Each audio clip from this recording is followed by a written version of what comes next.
I'm rice bowl. I'm just a regular Japanese citizen who made up my mind to broadcast Japan's now to the whole world. You know, there are a lot of thousands of videos about talking about Fujiyama, sushi, tempura, Japanese culture, but realizing how little information is being provided or broadcasted or communicated to the whole world, I've decided to communicate the very Japan's right now to the whole world through my channel. What about my mask and cap and sunglasses? My apologies, for my current work, I cannot really jeopardize my work, so I would hope that you could accept my outfit. So with that, I'd like to start. So today's topic is about the recent government attempt to change the Public Prosecutors Law. So in essence, the suggested change for this particular law is to extend the retirement age of 63 to 65, which is okay. But the important thing is, addition to this change, there's another change. So this is going to be really, really important. So the suggested change is to, if there is a cabinet approval, certain retirement age for prosecutors, executive prosecutors could be extended for a maximum 3 years. So this is causing huge controversy and oppositions among the Japanese nationals right now. So for instance, within the past few days, there have been over 4 million tweets protesting against this change of the law. One of the most famous Japanese female singers, Carrie Pamu, she's one of the thousands of protesters against this particular law. Which is really rare, because for the past couple of years or even decades, it has been a taboo for celebrities and singers to make a political comment for this sort of stuff. So this is getting really crazy. But for us, in order to understand what this is, what's happening right now, there's a keyword you have to remember. So the keyword is Mr. Kurokawa. So Mr. Kurokawa currently serves as the number 2 of the whole Japanese national prosecution system. And before going to Mr. Kurokawa, as you may probably know, there have been a lot of thousands, many scandals around the current administration. I'm not going to be naming everything because it's going to take too long. But one of the most famous scandals is Moritomo scandal, where a lot of Prime Minister Abe, his wife, and a lot of other colleagues, and also the Minister of Finance were involved in the counterfeiting of the public reports. And one of the public servant in Osaka who was forced to take part in the counterfeiting of the public reports, sadly enough, committed suicide a couple of years ago. And a lot of people were thinking that Prime Minister Abe and many other colleagues would be charged against this conduct. But strangely enough, none of them were charged because of the lack of evidence. And again, Mr. Kurokawa is allegedly to have played a major role to make these individuals who were committed in the counterfeiting of public reports uncharged.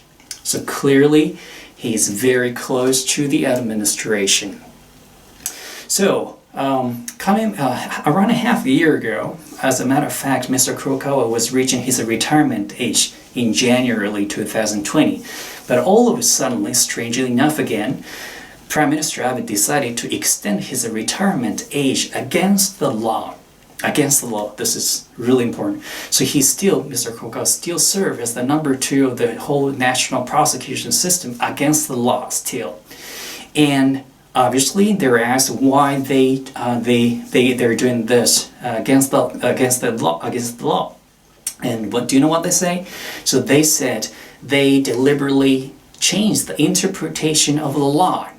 And again, they were asked, where's the evidence? Where's the public reports for the change of the interpretation of the law? And they said, well, there's no public reports. We just did it orally simply by oral communication. What the heck? Can we just do it orally to change the interpretation of the law? If we can do that, can I just submit my tax reports orally by oral communication? Again, this is ridiculous. So again, of course, Mr. Kurokawa is thought to be very, very close to the current administration, and so obviously it's in the current government's interest to have him still serve as number two and eventually number one of the whole prosecution system, because he's so convenient to the government, to the current government. And if that's allowed, that means a significant interference of the government for the whole prosecution system, and also as part of the personnel affairs. So it's a significant interference from a personnel affairs perspectives. This is just ridiculous. And again, coming back to this topic, obviously the opposition party protested and opposed and asking the question, if this change of the law is happening, is there any concern the Prime Minister is going to make the most of this change arbitrarily to have an influence on the prosecution system? Do you know what the Prime Minister says? Well, there is no chance that they will be doing this arbitrarily. This is crazy now, because they have already arbitrarily changed the interpretation of the law 6 months ago to have this particular person still serve as a number two of the prosecution system of Japan. So it's almost like asking, the person who has a past criminal record of stealing women's underwear, and he's reaching out to enter some woman's house and asking him, what the hell is it? What the hell are you doing? And he's saying, oh, there's no arbitrary attempt to steal anything. Is this just that level? This is so crazy. So again, we're almost on the verge of destruction of the whole law-abiding state of Japan. So we are in a serious problem right now, and right now the government is attempting to have this particular change of the bill passed within the next few days. As a matter of fact, they're attempting to have this already passed yesterday, but thankfully enough, it didn't happen. But again, the government is trying to have this bill passed within the next few days. So we are still in a danger of destructing the whole national prosecution system. And again, this is quite strange, because the government has been extremely slow in terms of the responses for COVID-19, in terms of compensation and everything. Fortunately enough, well, I'm not sure if that's fortunate, but I have received a Beano mask, the notorious mask, but I haven't worn it because it doesn't really mean anything. And also, luckily enough, I have rice cooker, so I can still survive. But what's happening to those who are really suffering under the current COVID-19 situation? Again, the government hasn't done anything for that. But on the other hand, they are super fast and super agile to have this particular bill passed, strangely enough.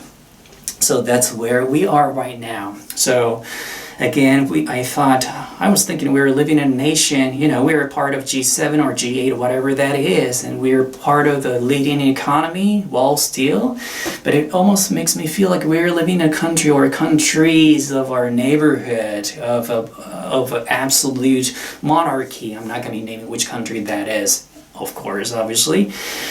Anyway, so we are in a really big problem right now. So if you are one of Japan's lovers, if you love Japan, if you like Japan, the culture, the nature, please do spread the message and share the video with your friends and colleagues and family members, because we're in the serious problem. And if you don't really like Japan, or if you hate Japan, please still do spread the message and communicate this video to the whole world, because you can just make the hell out of it, make fun of this whole situation that Japan is facing right now. So last but not least, if you like this video, please do subscribe to my channel, because that's going to be a true enabler for me to continue this type of communication to the whole world. And if I can quit my job, perhaps if I can just make out of it simply from YouTube video, maybe I can just take off my cap, my mask, my sunglasses, and expose my mediocre face to all of you. So Thanks for listening, and I hope you have a wonderful day ahead. Thank you.